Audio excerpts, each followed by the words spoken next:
but I picked that fight. I kept fighting, and you know, I've got a body count of reptilians and greys and gazillions of demons and mantoids and everything else they've thrown at us over the last few years.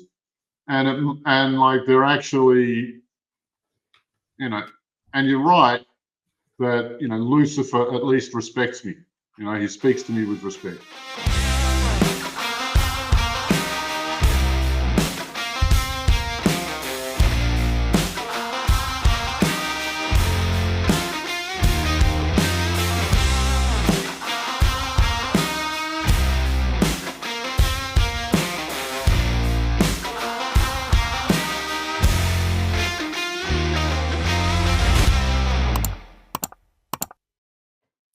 Hello, welcome to the Mark Atwood Show, Adventures of the Cosmic Suits. I have no idea why I'm doing that voice. It's just started pissing down.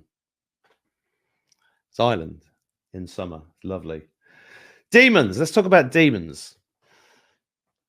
Talked about demons a lot on this show.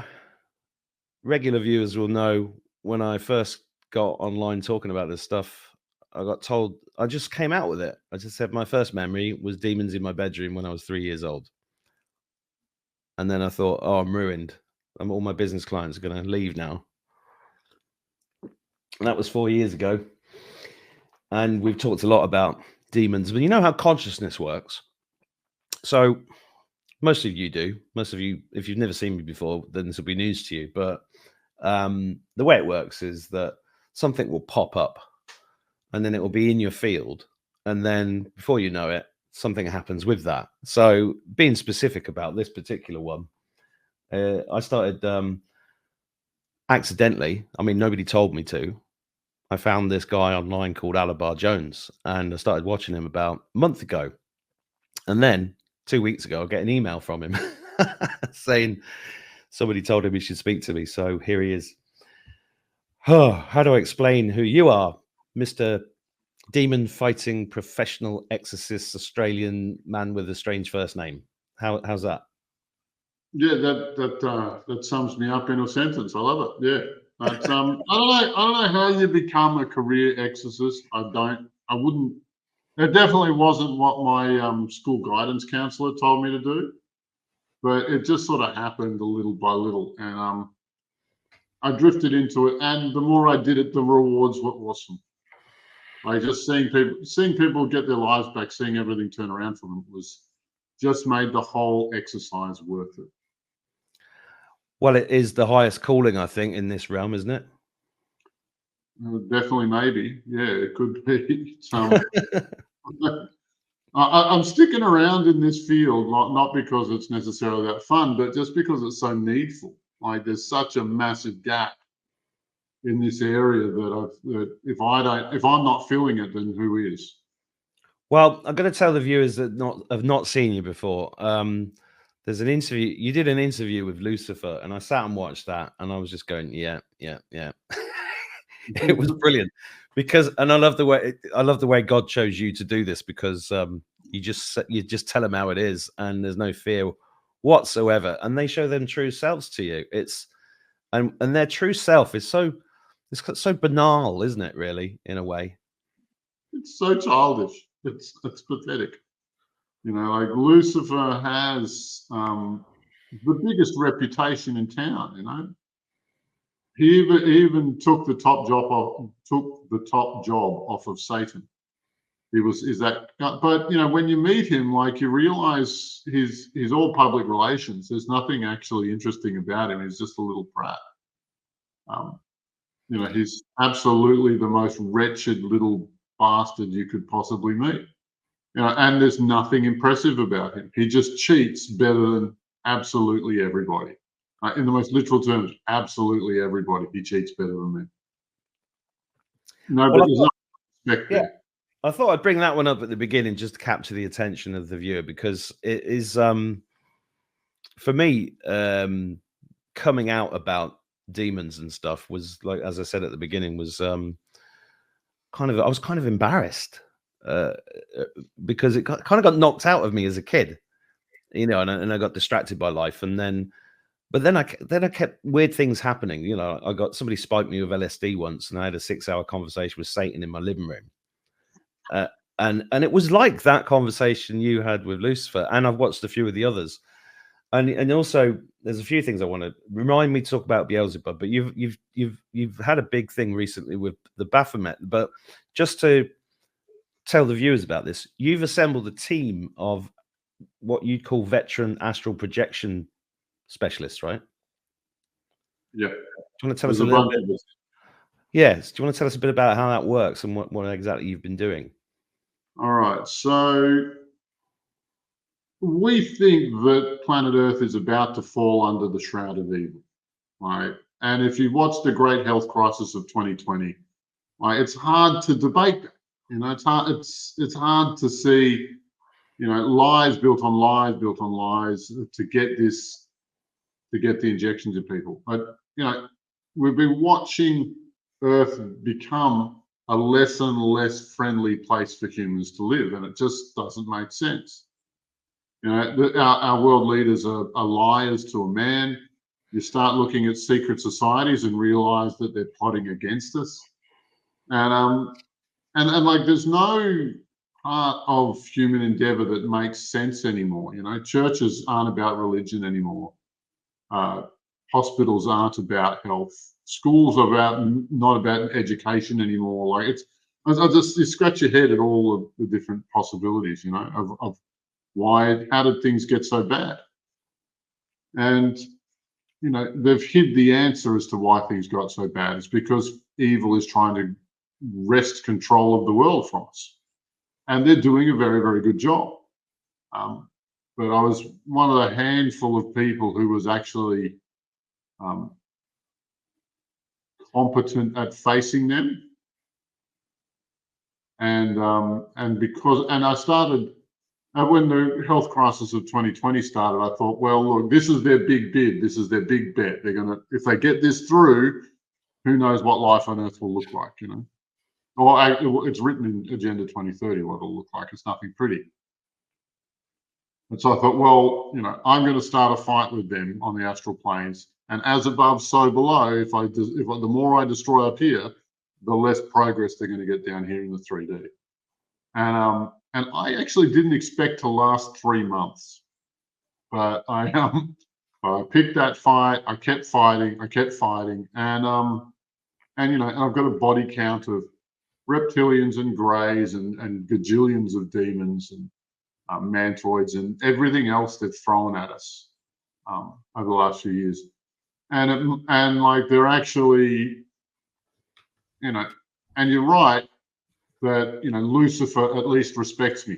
You know, he speaks to me with respect, because like there's nothing else he can do against an enemy like me, right? And I started a YouTube channel to tell the stories of what we're doing, and more and more people came to join me. More and more people over the years are going, yeah, I know what I'm doing. I'm going to help him. Oh, that's a really good thing to be doing. That's a great mission. And I think like I just thought it up. I thought it up, and then I got loud about it. I sort of put up a flag with that YouTube channel and see what I would attract. And I've met a lot of, to be honest, like fantastic people. Like I feel blessed just to know the teams. Like the people who are there, they're all absolute rock stars, you know. Like becoming an A-grade white wizard in this world, not an easy thing to do, right? But not only do I know a bunch of them, they listen to what I say. They do the things I ask them to do. It's kind of funny, you know. Like I'm still surprised. There's still a piece of me that pinches. I got to pinch myself there. Yeah, I mean, when I mentioned the demons in my bedroom story 4 years ago, I came offline going, oh my god, I'm seriously, I'm ruined. You know, everybody's going to think I'm completely fucking mad. And then I got all these emails from people all over the world saying, same thing happened to me, or similar things happened to me, and I've never talked about it. And then I realized guilt and shame and these kind of devices are the things that hold you in place throughout life. And then if they've knocked you off the track, that's pretty much their modus operandi, isn't it? Because they And talking about it is immensely powerful, and then people get emboldened and strengthened. And then what I've realized is we're far more powerful than them. And then and then everything gets released when you're ready for it, which is why I think I found you, and then you emailed me. And it's an amazing thing being able to give people that have been put into the isolation because what did you call it? The health experiment? I can't remember. The YouTube censored version. Crisis in 2020, the health crisis, yeah. The isolation that was going on back then of what would you call it? Star seeds, spiritual warriors, whatever you want to call those people. That it was the isolation that was the key for them, and it failed completely. And people are just getting stronger and stronger and stronger. And people like you it's great that you're out there being public about it and taking. Because you take a lot of flack, but then you attract all these incredible people in. So hats off to you for doing that, and thank you for your service, because that body count is something that I truly appreciate. And I can I do, and a lot of people watching this will be thinking the same. Some will watch it and think we're a couple of nutters, but they're not our people. No, exactly. It doesn't matter. That's fine. You'll come around. Just give it 5 years, and this will be like this is the next big hurdle for humanity to overcome. Like once humanity gets its head around exactly how demons work and why and what, then once we understand them, the game's over. It's done. Like once we understand demons, it will take us maybe 10 years to exterminate them from the globe. Once it becomes a commonplace topic, they're done. They're not that strong. In fact, they're much, much weaker than us humans. They're like parasites. They are parasites, and they need us a lot more than we need them. There's nothing. They only really have two moves that they can make, and one is trickery, or they just blag their way through things. And the other one, once they get found out, they resort to violence. But it's nothing that cannot be overcome with a little bit of competency in astral projection. And in fact, like I didn't expect to survive 3 months. But as it turns out, what I've discovered is that we have nothing to fear from them whatsoever, and they have everything to fear from us. Yeah, I came to that conclusion on my own and didn't really think anybody else felt the same, but it is true. And what I've enjoyed about the last 4 years is finding out more about myself and the ability to stand up to them. But I'm not.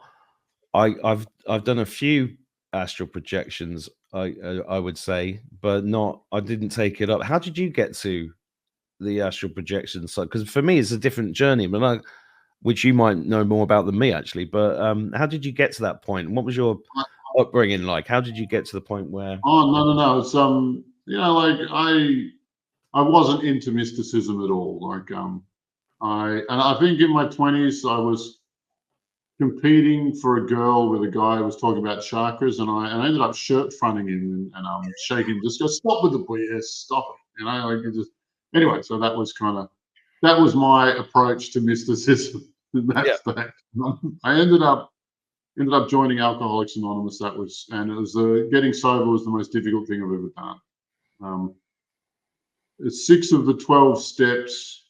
So step 4 is a confession, and I did 3 of them in 1 year. And that's what I call my first healing event, where the amount of noise in my head and the amount of pressure I felt under internally reduced for the first time ever. And I thought, I want more of this.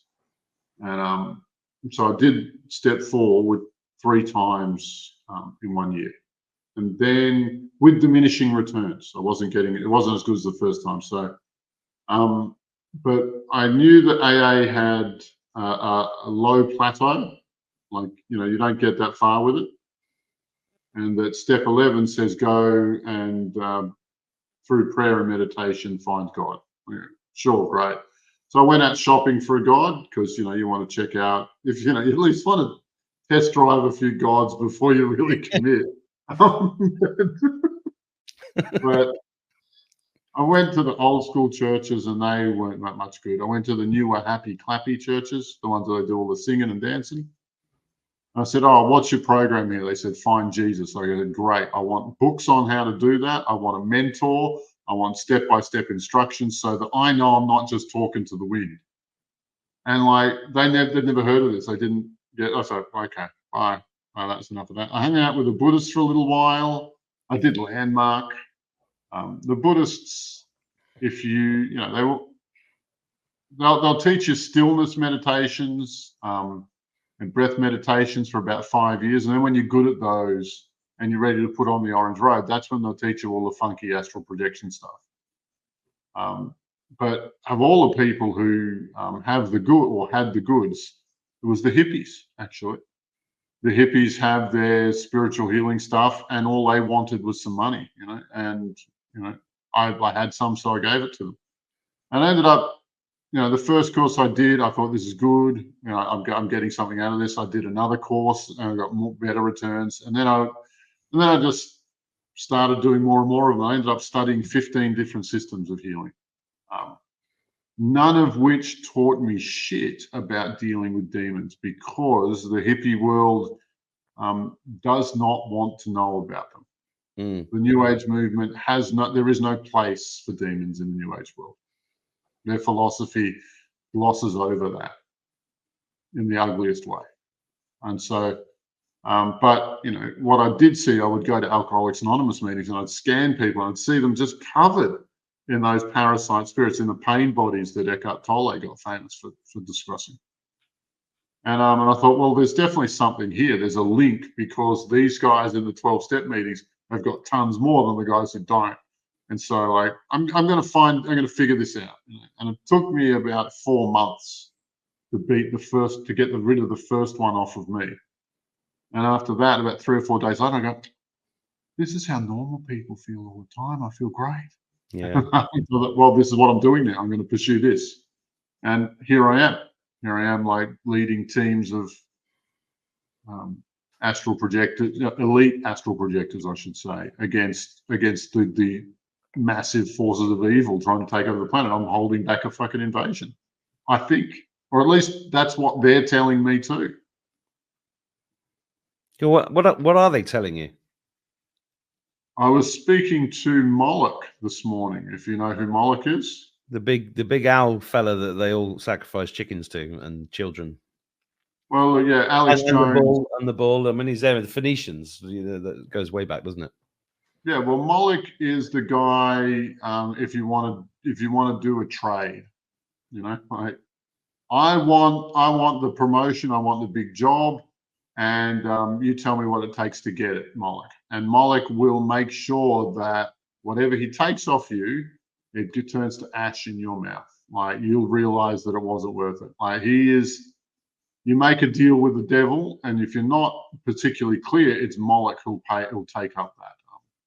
He's also a demonic trading house for captured souls, captured loosh, energies of all kinds. He also brokers deals between other major demons for whatever it is that they need to trade for.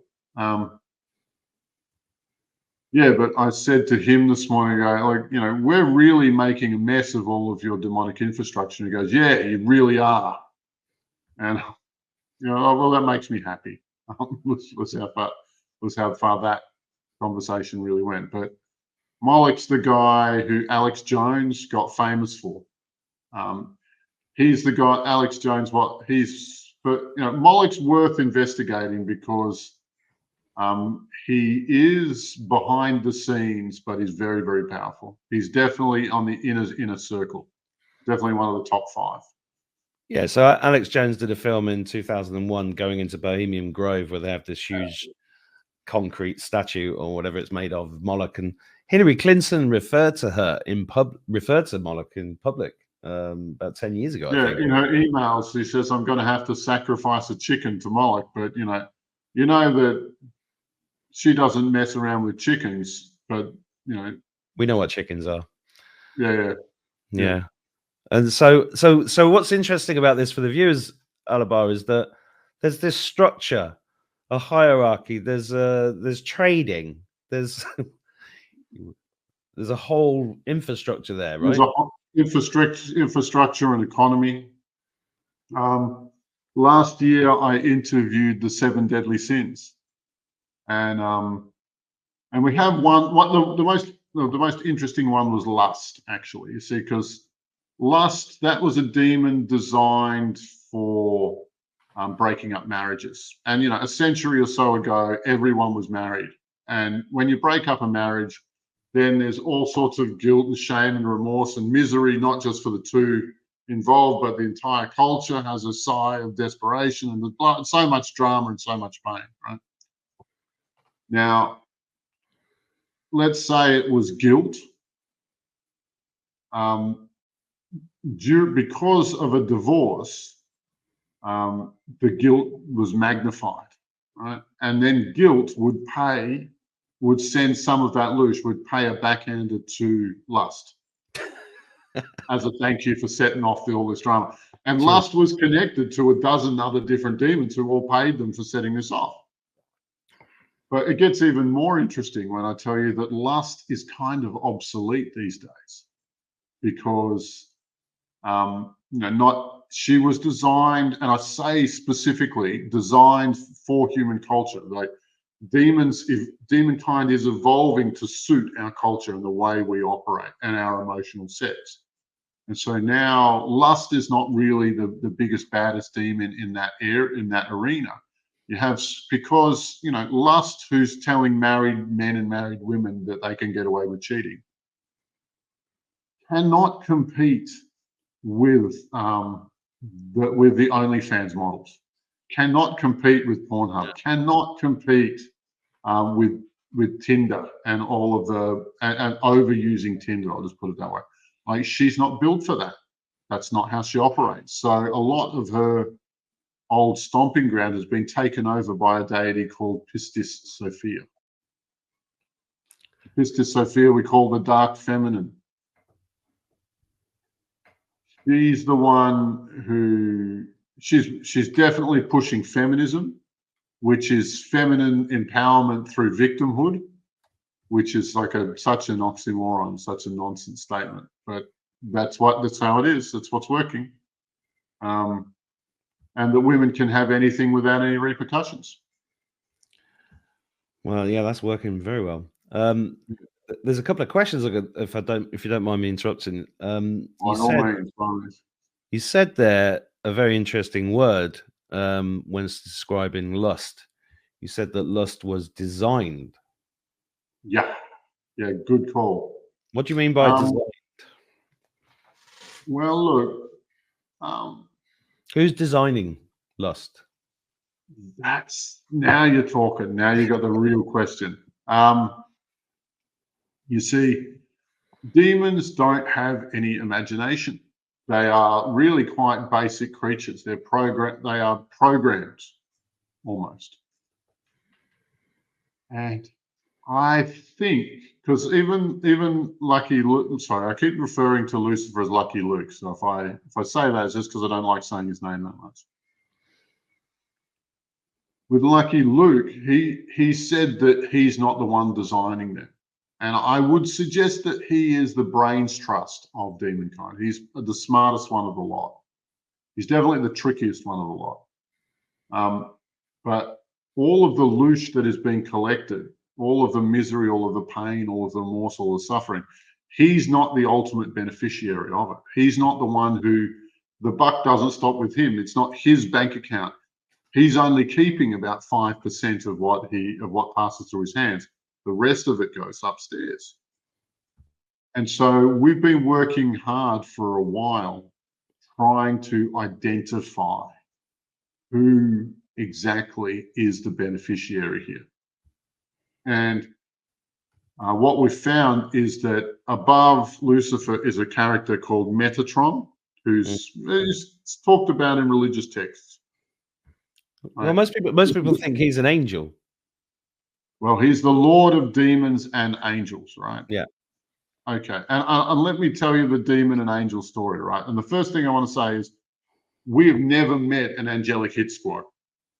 All of the flights we've gone, hundreds, if not 1,000 times we've astral projected as a team, never once have we come across an angelic hit squad who's actually anybody who's actually fighting the war between good and evil. They're not doing that. It's not part of the story. Yeah, there's Metatron's cube, and I will come back to that later because I have a fair bit to say about that. Cool. Yeah, but Metatron, think of it like this. Lucifer is the head of the gangsters in a city, and Archangel Michael is the chief of police. But as it turns out, they're brothers, and they'll never fight each other. They'll never, ever hurt each other. Like the fallen and standing angels, they both serve the same master, this guy Metatron. And he doesn't want his two cohorts, his two different platoons. They're not going to fight each other. But he set it up that way so that there is a controlled opposition to demonkind. That they're there to hold as a placeholder, but never to actually fight them. Right, so that's why after thousands of years, all the demons are still here and they're thriving. They've never had it so good. But you see, Metatron, I think he is the Earth commander for the dark side. And then you go another step up and you have this character, Nebadon. Nebadon. Yeah, Nebadon is a character who we suspect but are not sure. Like before the Christians go off their head, the research is incomplete. But we think that demon is impersonating the Christian God, the Muslim God, and the Judaic God.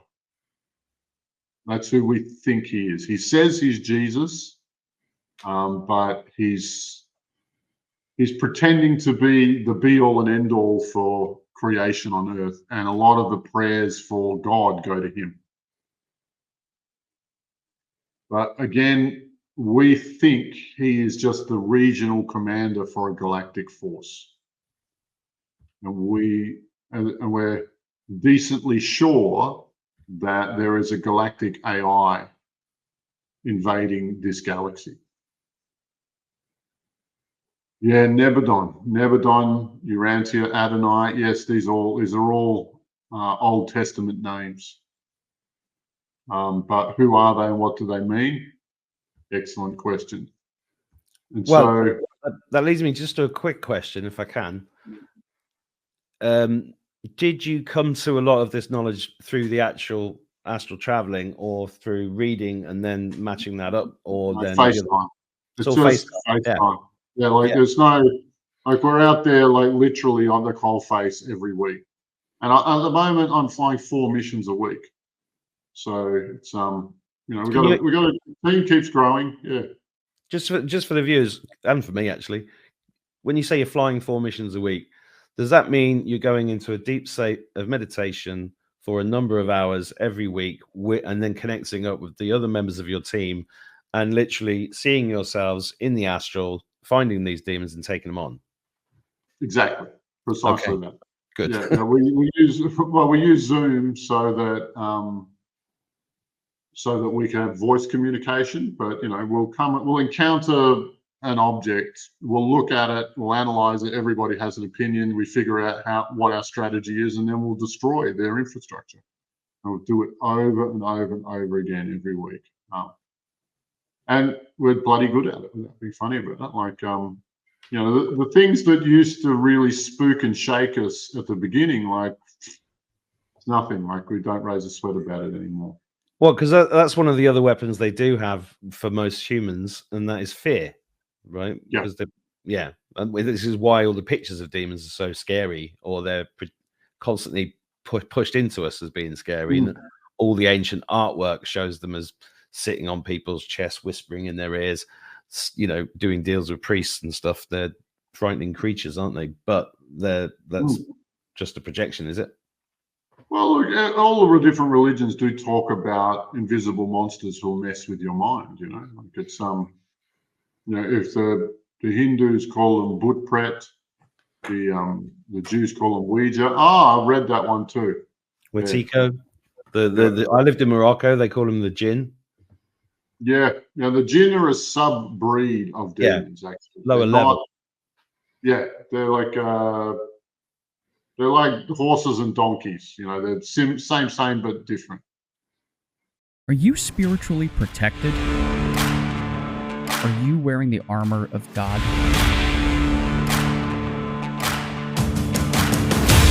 Are you prepared against the principalities of darkness that currently wreak havoc in our world?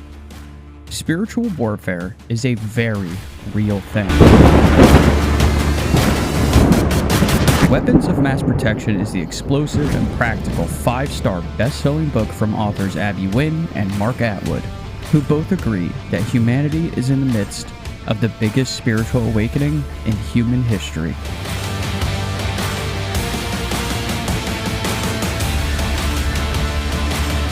If you feel like things ain't what they seem, if you feel you are under attack, get your weapons ready now. Weapons of Mass Protection. Practical tools for spiritual warfare. Out now. What else do I want to talk? I took you off track because we were talking about the ancient AI, the ultimate boss. So there's this. I like the mafiosa kind of hierarchy idea because it makes sense because it's replicated here on Earth, and it's the ultimate boss. I mean, everything's also about the ultimate boss, and you think it's an ancient. You're saying it's an ancient AI. That's what we think. Yeah, we're pretty sure of that. Like okay. AI and yeah, like there's I have a couple of videos on this, like without going into too much detail, like the absolute solution to all the craziness on Earth, if you look it up on my YouTube channel. And the other one is, the other big one is the split and how it will end. Well, I think it'd be good to get a summary of those if you can do that now for the viewers. And then all right, so what we're finding, this is like, you know, and not like you said, nothing comes out of a book. It's all, you know, as a team of us who encounter these things and interpret them. And if we're not sure, we'll devise ways of testing it, you know. And what we think has happened is, yeah, the absolute solution, that's the one. That one has, that's like most of my videos are 10 or 15 minutes, but that one's 45 minutes long, and it's 2 years of research that I'm sharing there. And we think that there is an AI has shown up in our galaxy, and it's like a locust. It just consumes and destroys everything it touches. And so, and you'll see it in this, in its current form, as wanting to reduce the Earth's population to 500 million. Which is what to be, that's what Georgia Guidestone's first commandment. Yeah, well, look, and we knew that we were winning when the lightning struck the Georgia Guidestones, and that when they broke, what that said was the possibility of evil winning is no longer possible in this timeline. It's over. It's done. And that was that was actually the same week that we closed a rip in space-time around the Earth. Like this rip in space-time, it's unique. It's almost like somebody hammered their way through reality, like a sledgehammer banging against a steel door until it rips open. Yeah, those things. Yeah, the same week that we took out one of the rip in space-time around the Earth was the same week that happened. And what's really interesting is that CERN is what is devoted to analyzing and expanding that anomaly, that rip in space-time, that weird physics. It's one of the things that, it's one of the purposes of CERN is to do that, is to understand that. And that rip in space-time, it was only around like say 60 degrees of the wheel, but they wanted to do 360 degrees around the Earth and suck the Earth into their world and consume it. And in religion, that would be called Abaddon, actually. That deeper hell called Abaddon, and the hordes there can consume anything. Okay. Yeah, sorry. Yeah, I say some wild stuff. No. It's great. It's great because I love it. I can't get enough. I mean, it's all, and I think a lot of people watching this there'll be people watching this going, "Well, how can he say that?" And other people going, "Oh my god, that's really interesting." And other people saying, "Yeah, I already know that." Well, and either I'm a genius or I am a nutcase, and it'll take a few years to figure out which one. But I will also say, if you're one step ahead of culture, then you're a genius. If you're 2 or 3 steps ahead, then you're a nutcase. It's just how things. It's just how things are these days. So I'm going to come across like a nutcase, but I think over time, this may. I just want you to remember this, and it may start to make sense. Well, it is making sense to me because it's a lot of. I mean, I call my show "Adventures in the Cosmic Suit" because it's an unfolding adventure. I'm constantly open-minded to all possibilities, and sometimes I've interviewed nutters, sometimes I've interviewed weird information, sometimes I've been infiltrated, but it's all part of the adventure, and it's all steering you into the place where you need to get to, which I choose to see as fun. Even though it's scary and it's weird, and I think it's weirder and weirder because what people who are watching this kind of thing are experiencing is a complete dismantling of this reality. And it's like the Matrix is broken and flipped a fuse. I mean, you only got to look at what the governments have been doing and stuff like that. But one of the things that you mentioned earlier, and which I've seen on your channel, which brings into view some bigger questions, especially in this space, if you want to call it that, and that is the galaxy and aliens as well as the demons. Because you've interviewed, I saw that interview you did with an honest alien, which I also enjoyed a lot. Yeah, expand on that as well, because this all fits in with people's idea of what reality is the world round or flat, all of that kind of stuff. Where Okay. How does this all fit in? This is the thing that I'm becoming. That I'm upsetting the alien loving community. Yeah, you will be. And like, I'm doing it because I actually think that's what's going on, not because it's like to say something different to the crowd. But with absolute clarity, I can say that the reptilians, the greys, and the mantoids are species that have been previously conquered by this galactic AI. And in doing so, it's taken control of the body form and then, dare I say, printed or created itself an army of them to distribute throughout the galaxy as its cat's paws.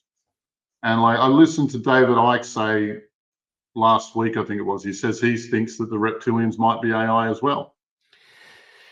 But if you do listen to my video about and where we're talking with one of the top elite internet creation guys. He's one of the guys who writes software that the internet runs on. Like he knows what he's talking about. And his theory is that they've uploaded the whole mind of these species onto a computer, added a little bit of prime directive software or something like that. Thou shalt crush the humans. Thou shalt do this. In their mind, and then sent them off. So their original personality makes them look natural, but their actions are in lockstep with. And there is even an argument. There's even a case for saying that demons and greys and reptilians and mantoids all run on the same motor. It's kind of like when you look under the hood, they're all running Hitachis, and they're all built in the same factory. It's a weird sort of thing, and the overlap of methodology, the similarity of cause and effect. Anyway, there's too many coincidences for it to be a coincidence. And so my theory is that this galactic AI has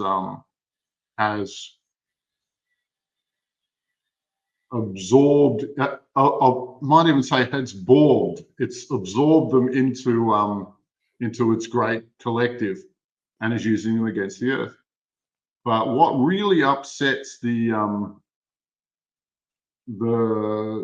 good alien lovers is that I also believe this has happened for the Arcturians and the Pleiadians.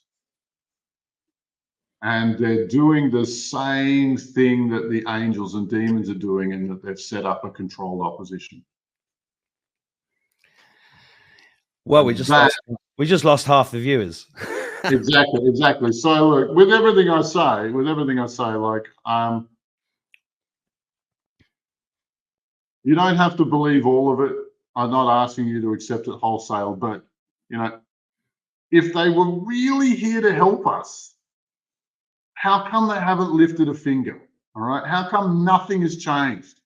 How come the great health crisis of 2020 almost saw humanity get snuffed out and disappear into the night? Like, are you serious that there's these great powerful aliens who are our brothers and sisters from across the stars, and they've traveled all this way and they won't lift a finger to help us? And the answer is that they're with prime directive. Like, they're not allowed to interfere with the local cultures. But they already are. They're already doing that. They're already breaking the prime directive. In number one, speaking to us in channel. Two, having the Targettans have their own bloody YouTube channel. Like, hello, are they not affecting our culture at all? And I got invited. I got one of the secret space programs tried to recruit me a few years back, and I was going to work on a joint Pleiadian, Earthling, and Arcturian base. Right? I never took the job, but that's breaking prime directive. Like, they're already breaking prime directive, so the discussion point just comes across as really weak. Well, it brings up. Sorry, go on. I just haven't heard a better answer than that. Well, I interviewed a guy called Stephen D. Kelly last week in California. He's the presidential candidate, right? Well, he did that as a joke, but he's trying to bring attention to the huge city underneath the Getty in California. And he said, in my interview with him, he said 250 million Draco are slated for extinction. And he talked about the prime directive in there. So this stuff is continuously coming up. And in fact, when you mentioned that, what came to mind was Valiant Thor coming to the White House and the Pentagon in the 50s, which is breaking the prime directive. But the story behind Valiant Thor would be that they could see, the Venusians could see that there was this issue with the human race being so demonically possessed and corrupted and on the verge of destruction that he came here to try and give information to help save the human race. And and I've seen a ship right here that was completely benevolent, but it was not of this dimension.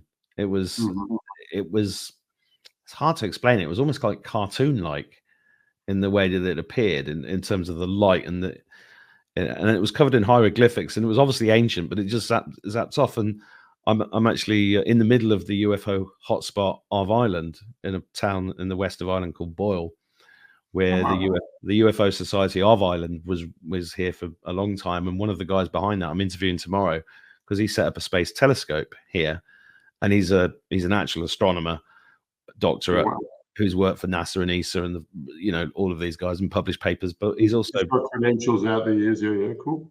Yeah, but he's also deeply, and he was saying 20, 30 years ago that the ships that are coming past are patrols. He could time them, and he could prove that they were flying over and then dropping off drones. And there's a lake literally I can almost see from my window. And I was looking at footage the other day of a cylindrical ship with a red laser beam coming down. And I said to him when we were looking at the footage, I said, "What's this?" And he said, "Well, they're looking for something." I was like, "Well, what are they looking for?" And then the other thing that pops into my head is, I don't know if you ever read the books of Stuart Wilde. He was around in the 80s. Interesting guy. He was the first guy to be published under Hay House. He was an English guy. And he wrote a really good book called The Infinite Self. And I read that, 20 years ago. And by the end of his life, he'd done tons of ayahuasca. He was running ayahuasca trips in Holland, and he was a bit of a crazy dude. I loved him. He was very entertaining, very straight talking. We'd get on stage drinking vodka. He didn't give a shit. But he came to the conclusion about the UFOs that they were demons. And I've been challenged by this for the last 15 years, because I try not to get married to any idea, and I try to base everything on my own experiences. But I also know that I've been demonically possessed in my life, and I've come to the conclusion the whole planet has been demonically possessed. So, and they've held us in place with guilt and shame and fear and all of these things. And how do we get through that and find our true power and our true potential? That's the biggest question for me. And I will jettison any idea along the way based upon inputs that I can trust. And I find you a very trustworthy and excellent communicator.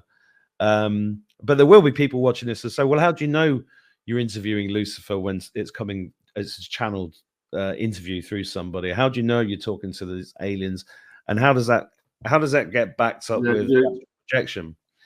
My answer is I've done like 30,000 hours of astral projection. Like when I talk about something in the spirit world, I'm there and I'm here and I'm there. Like it's just, I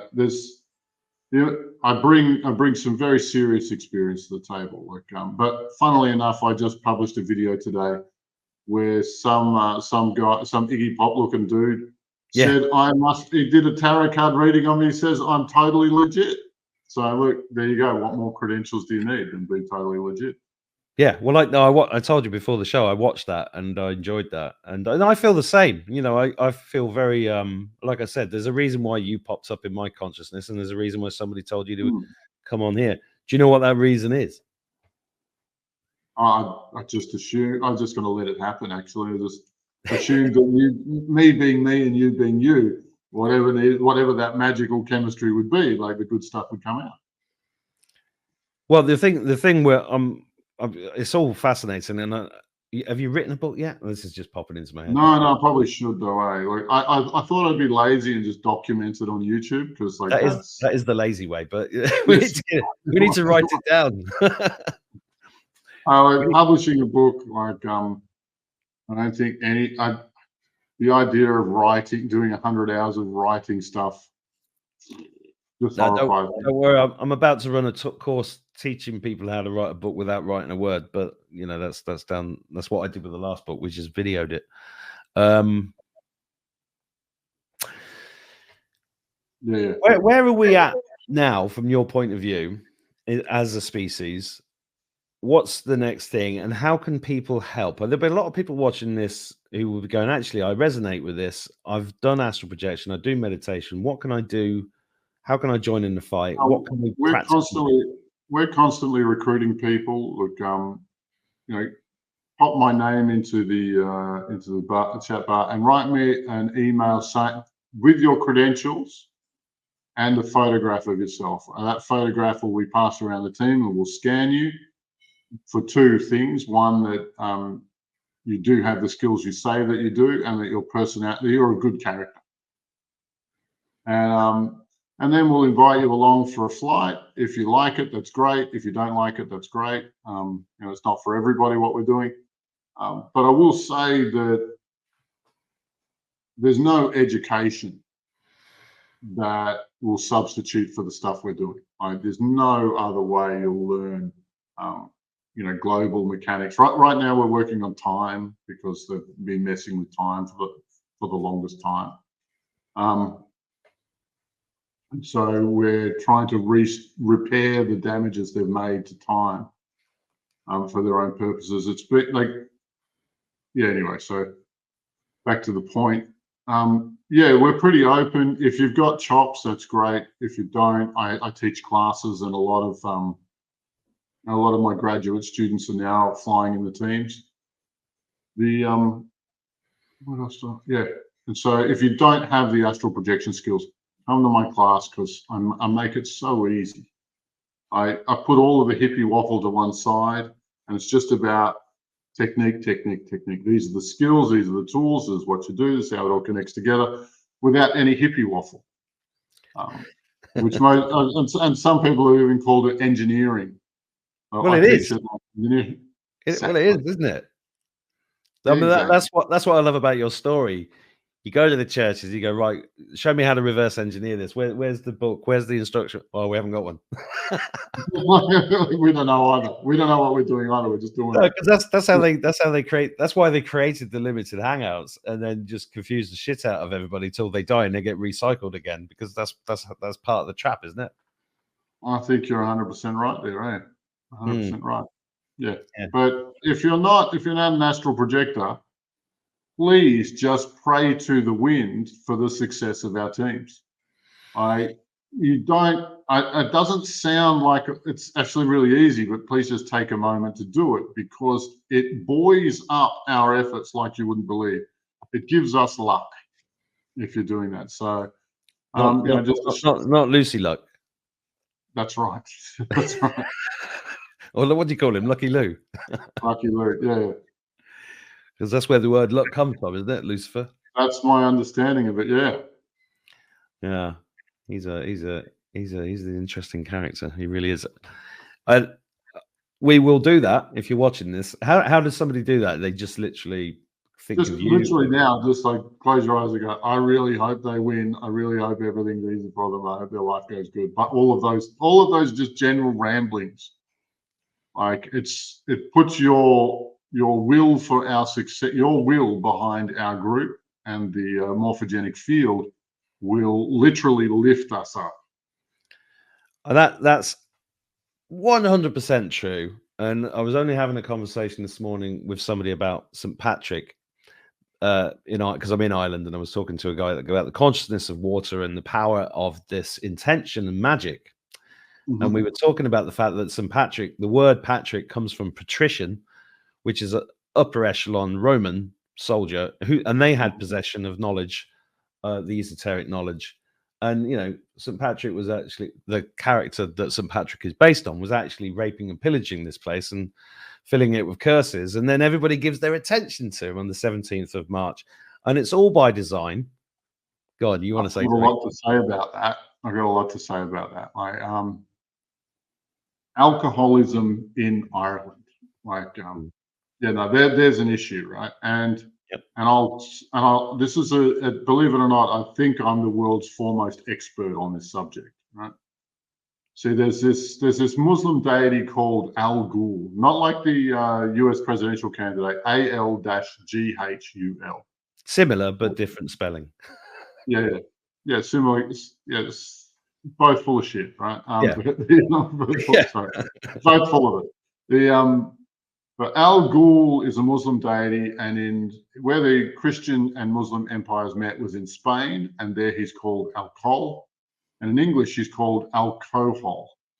And when you say drinking spirits, they're talking about that specific spirit. So think of it like an ayahuasca trip, where you invite the spirit of ayahuasca into you, and he takes you on a journey. It's no different with Al Ghul. But the Muslims think he's the deity of chaos and destruction and mayhem and fermentation and rot and booze. And they hate his guts so much that you can't get a beer in the Muslim world. That's why the Muslims have banned alcohol. Except Marrakesh, where you can get quite a lot. Yeah. Which actually, Marrakesh is, I was going to mention this earlier because I lived there for 4 years, is the shape, the city is built on Metatron's cube. Wow. Yeah, no wonder nothing's sacred. No, this is all making sense to me now. Yeah, totally. Well, St. Patrick's Day around the world is a day devoted to getting drunk. It's celebrated by getting drunk, right? Yeah. And I think that those patricians that you're talking about cursed the island of Ireland with Al Ghul. Yeah. And it's just snowballed over the years. Totally agree. That's where I think it's at. And so if you're watching this show and you're Irish, I also do and you have Irish problems, I do a service which I know. So I just launched a website about it called Solution to Drinking, and it's .com.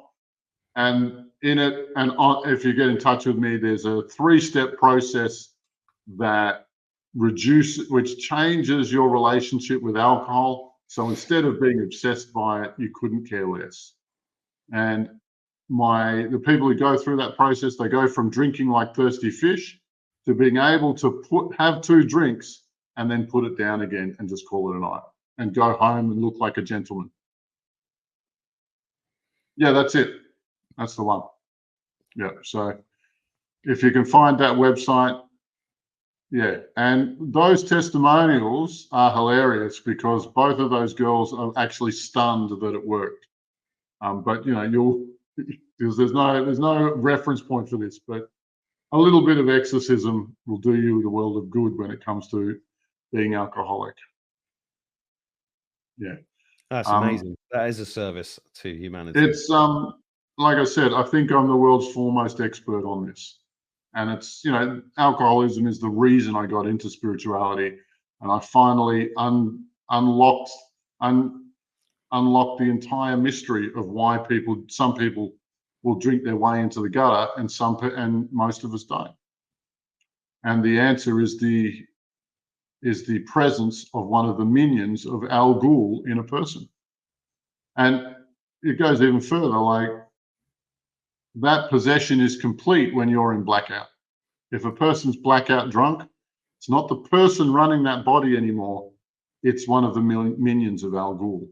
And that's when people do their worst stuff, the most horrible, ridiculous, most shameful things, is when they're blackout drunk. Yeah, well, this is back to the thing I was saying earlier about the shame and the guilt. I mean, I look back on my life, and the only time I've ever been a complete arsehole is when I've been drunk. And it's really helpful to being an arsehole. It really gets you there. But what's interesting, we've just been staying on Ireland for a minute by living here. The number of pubs has massively diminished in the last 10 years. And on one hand, that looks like the destruction of Irish culture. On the other hand, and it dawned on me the other day that maybe this is actually a rising in consciousness going on here, that people don't necessarily correlate between the two. There is drinking going on at home, but it's far less. You know, it was massive here. When I first came to this town 30 years ago, there were 22 pubs here, and everybody was in the pub all afternoon, blind. I mean, seriously, I've never known drinking like it. And now there's only 5 pubs, I think. Yeah, right. It's quite interesting.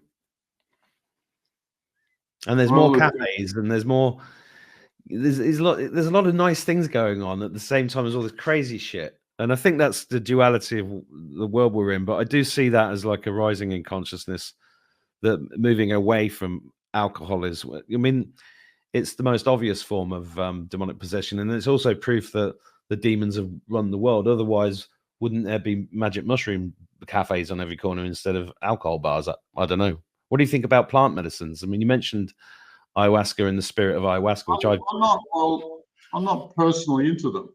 Like, I have a place, like people really enjoy them. And, you know, like there's talk of the early Christian cults being actually mushroom cults. Yeah. And they all learn to be nice. Yeah, they learn to be nice people through shroom journeys because the god of shrooms is actually a rather cool guy. But there is a feature of ayahuasca that I just wanted to share with everybody that they may not be aware of. Please do. Yeah. And it's that the plant is a lovely person, very helpful, very nice. The plant won't fight demons for you. You know, that's true. That's a problem. That's a I noticed that. I noticed that when I did it a while ago. Yeah. It's a shortfall, and so it doesn't cover all bases, though. You know, I used to date an ayahuasca cult priestess, and we were talking about the things I did and the things she did, and it's the same. It's the same stuff. So you can achieve everything that you do with ayahuasca without it. But the problem with ayahuasca is it's like a steroid. Like you will have great, massive spiritual experiences very quickly, but it does have a sting in the tail. And that sting in the tail is that there's a little bit of loyalty software a little bit of programming that it adds to each person. And so it's sort of like a program where you can't say anything bad about it. You're never allowed to say anything nasty about it. And I've had to purge this out of people on a number of occasions. But it's weird because what we're watching is a plant colonizing human consciousness, colonizing humankind. Like plant consciousness is there's a little bit of plant consciousness that's being embedded each time we do that. And the god of ayahuasca, despite her being quite a nice person, is still commanding or demanding following, demanding loyalty, and to the point of installing it where you're not made aware of it. I'm glad you said that, because one of the things I've also noticed, especially in the last 4 years, is the emergence of new cults within the awakened world. And I'm trying to warn people against these all the time, but I'm constantly meeting people who say, have you heard about this? And what do you think about that? And I'm like, it's a cult. Stay away from it. Because it's that program seems to be, people are still looking for the leader. They're still looking for the savior, but really it's us, isn't it? Well, that's the point. That's what makes Earth worth stealing. That's what makes Earth worth invading. Like, human beings are the most powerful biological instance in the galaxy at the moment, I believe. I don't think that there's a more powerful biological being out there. And if the record shows that the current human genome has had 22 additions to it. It's been tampered with 22 times. And one of those tamperings is even really, really lazy. And I encourage you to look up the chromosome chart with the 23 pairs of chromosomes. You'll see chromosome number 2 has still got the marks from the last time they spliced it. And they did a clumsy splice. But what happens there, I'll just let you pull that up. And yeah, I'm just looking for it. Yeah, it's a wild little thing, but once you see it, you won't forget it. This one? Chromosome number 2. Where is it? Would I click on the 23 pairs of chromosomes? Yeah, click on one of the 23 pairs, yep. Okay, chromosome number 2. Ah, there. Yeah. See if I can get a bigger version. It's not the very best picture of it. Looks like 2 people dancing at a rave. Yeah, totally. Yeah, well, yeah, and they're blurry, just like they would be at a rave. But anyway, it's there. It's there. That once you find the right picture, it's obvious what's happened there. Well, I'll let everybody do their own. We're recording this, so I'm not going to edit it in. Go and have a look yourself, guys, and I'll dig into it as well afterwards, and I'll share it on social media if I find. In fact, if you find one, send it to me, Alobar, and I'll share it. Excellent plan. Excellent. Well, look, and it kind of works like this. The aliens came here, and genetics is a really important thing all over the galaxy, but Earthling genetics seems to be incredibly valuable. And it's because they started with a Neanderthal chassis, and then they went and got a Lamborghini motor from the Arcturians and a drivetrain from the Pleiadians and a wheel assembly from the Syrians and built a hot rod. It really is a hot rod. And it means that this Earthling body can do things that other species cannot. The fact that we have 3 brains, the head, the heart, and the gut, that's a feature that is unheard of in the galaxy, because most species only have 1. The Arcturians, the head, the Pleiadians, the heart. That's it. That's their ascension paths. We also have a sense of humor, which doesn't exist anywhere else. If you look at Ishmael, some do. Yeah, right. Not everybody. It's not universal. Not if you're a politician. Oh no, you're a walking joke if you're a politician. But humor. We also have a direct connection to source, which everybody's jealous of, which everybody wants. And it's really just because I think think of it like a test tube, like, you know, a little bit of this, a little bit of that, a little bit of this, a little bit of that. And nobody planned, but it suddenly became so powerful and explosive from all of the different DNA additions. And it just became so high frequency, it just naturally created a connection to source. It's wild. And Well, so there are things. Yeah. Sorry, I'll let you breathe. Okay, yeah. Anyway, there's Earthling DNA. They're all here. They're all splicing DNA with their home species, right? Because Earthling DNA is the most precious stuff out there. Why? Because we're the most powerful. We are, and they've just spent forever tricking us into not using that power. And that's why the planet is in such disarray. That's why it's so close. That's why, you know, the great health crisis of 2020 and the Great Reset were here to lock us down for good. Never because we're too much of a threat to the dark side. Right, I've run. There's loads we could talk for hours, but for this, I've only got an hour today. You mentioned about 50 minutes ago. You talked about the I can't remember his name. Was it Nebadon pretending to be the Christian God? But then, and I made a note that we'd have a talk about God before we finished. I want to talk more about time, but I'm out of time today. When you talk about this connection to source, have you seen this? Could you explain that to people? Because I totally agree with you, but I want to hear what your version of that. And so when this on a Okay. optimistic I'm going to say it's a source impersonator. And don't underestimate the power that the dark side has on offer. And if everybody remembers John of God, he's not operating anymore. Does anyone remember what happened to him, or was that story sort of buried? Is this the Oprah Winfrey friend who's in Mexico, wasn't it? In Brazil. I was in Brazil. He had a compound in Brazil. Like, you see, he was actually Lucky Luke incarnate. And he could reach into people's bodies and pull out cancers, you know, like without penetrating the skin. You know, and his understanding of metaphysics and the amount of magic he could deploy was massive. But he ended up being arrested for trafficking in women, minors, organs, dead bodies, like it just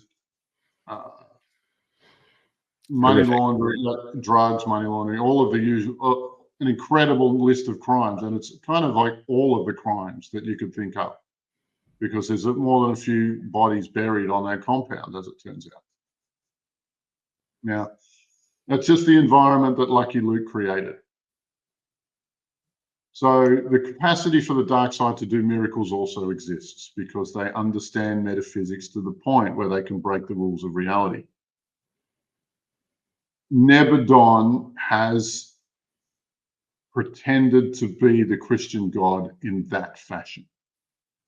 And so and I will say, like, there are a billion Christians, there are a billion Jews, or not a billion Jews, but there are definitely a billion Muslims who are behind him. And the deeper you go into that prayer, the deeper you go into their methodology, it doesn't go anywhere. It's an absolute cul-de-sac, which is the promise that never delivers, which is a dark side thing. You know, and it's not, and I won't say it's any different for the Hindus or for the Chinese or for the Buddhists. It's not going anywhere. You know, Christianity did produce miracle, you know, with a billion devotees, you're saying they can't produce miracle makers? Like, we should have this down pat. It should be totally understood, documented. The path is step by step. Here's a training, like all of it. It should be very, very clear how to produce miracle makers. But that's not happening. And it's not like they have them and they're a big, big secret, because if you want more devotees, you bring out your very best. You go, these guys create miracles. What's this? And fireworks come out of the hand, or whatever it is they're doing, right? But that's not happening because at the top of the Christian pantheon is actually a very lackluster God. He's not the creator of all. And from the 10 commandments, there's also some clues that he's not the divine everything. You see, 4 out of 10 of the commandments are, "Thou shalt have no other God before me. Keep the Sabbath holy. Don't use my name in vain. And you'll have mass on Sunday." No, there's another one. There were 4. But all of them speak to a jealous God, which makes no sense in terms of the creator of everything. But it definitely makes sense in a demon who sees the world through a zero-sum lens. You see, the great creator can create everything. There's enough abundance for everybody. But if you're a demon, the only way you can get something is to take it off somebody else. And they think in zero-sum terms. Right? And so there's hints to it, but I cannot confirm it directly. Even though I posted a video where we met Nebadon, and he's talking spiritual nonsense for a while, but he did introduce himself as Jesus. He did say, "Look, you would know me as Jesus." And is he just incarnating here in the same way John of God did? Is that what we're looking at? Anyway, there's no definite answer. I'm not committing fully to this answer, but I think that there's enough questions in a row that it makes sense. And I haven't fully committed to that yet. That's not a statement I'm 100% behind. But if you've got more to add to the discussion, I'm all ears. No, that's really interesting and worthy. Well, is there any more important question, really? I mean, let's park that one for a second. I'm definitely looking forward to expanding into that. But in terms of the connection, the 22 different species spliced together to create us, and we have the connection to source that they're all jealous of. Have you got an explanation for what source? If Nebadon's a source imitator, what is source? And here's the trick, right? If you look outside of yourself, then you've already failed. The connection is through your heart to your soul, through your soul to your oversoul, through your oversoul to your something called the monad. Monad, yeah. The monad into source, and each of these, and that return to source through ascension mechanics is how do I put it? It's the whole point of spirituality. That's ideal. The more you meditate, the more different practices you do. Hopefully, you'll get closer to the big G. Cool. Yeah. Perfect place to end this chat on. Thank you so much for coming to this conversation. Thanks so much for having me on and listening to all my jibber jabber. Really appreciate it. It's great jibber jabber, and it's great to be in a time where this jibber jabber is a good thing to put out there in the world instead of crazy shit. It's actually what this is all about. So it's brilliant. Well, just like you, we're all looking for truth. There's got to be the answer. The questions as to what's going on in this world have very, very poor answers. And so I commend you in scratching the surface on all of these things and trying to figure out what exactly is going on here. Yeah. Well, yeah, that's all I care about, actually. They're just trying to find the way forward, but enjoying the journey. This is the key, I think, that people just got to remember. Don't sit in fear. Don't, all that stuff that's going on in the news is like, find that center point. Meditation, and it's a good. Where do I get on one of your classes for the where do I go for the astral projection? Because I have done some, and then I backed off it a little bit. Although I know I'm doing a lot of work in the astral, but I don't always remember it. Yeah, well, look, turn out very, very competent wizards from my courses. But all you got to do is go to Alobar Jones, click on the astral projection training, and put your email in there. Now, you'll get one email because I'm not really about filling up people's inboxes with garbage. But I will announce when I'm doing the intake. I do all my own admin, which is a pain.